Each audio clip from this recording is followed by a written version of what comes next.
हरिओम दुर्गा माँ की महिमा या उनका प्रभाव समझेंगे तो आप मातृत्व को भी समझ जाएंगे, माँ के धर्म को भी आप समझ जाएंगे।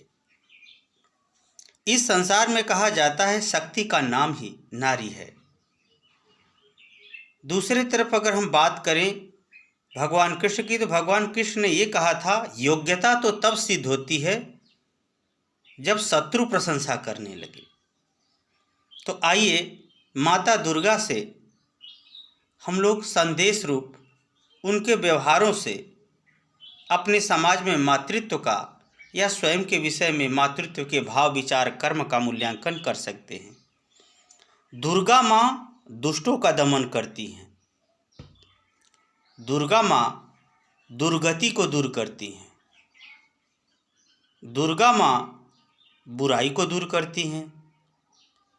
दुर्गा माँ अंधकार और अज्ञान को दूर करती हैं, क्योंकि यह आदि शक्ति स्वरूपिणी माता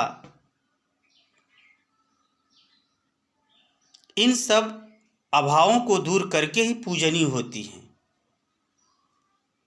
अर्थात मातृत्व की शिक्षा हमें यह मिलती है कि वही माँ जगत के लिए कल्याणकारी है, जो अपने घर में, परिवार में, बाल बच्चों में, व्यवहार में बुराई, अवगुण, अंधकार, असत्य, असभ्यता इत्यादि को दूर करे। वही माँ होती है, वही मातृत्व है।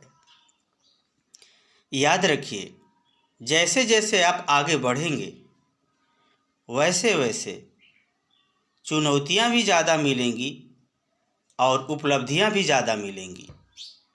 तो अपने जीवन में जैसे माँ दुर्गा ने सज्जनों के कल्याण के लिए, देवताओं के कल्याण के लिए, सृष्टि के कल्याण के लिए सिंह पर सवारी करके असुरों का नाश किया, उसी तरह से घर में माताएं अपने मातृत्व के सिद्धांत, व्यवहार, विचार और कर्म को लेकर के अपने घर की बुराई, अवगुण, अंधकार, नास्तिकता,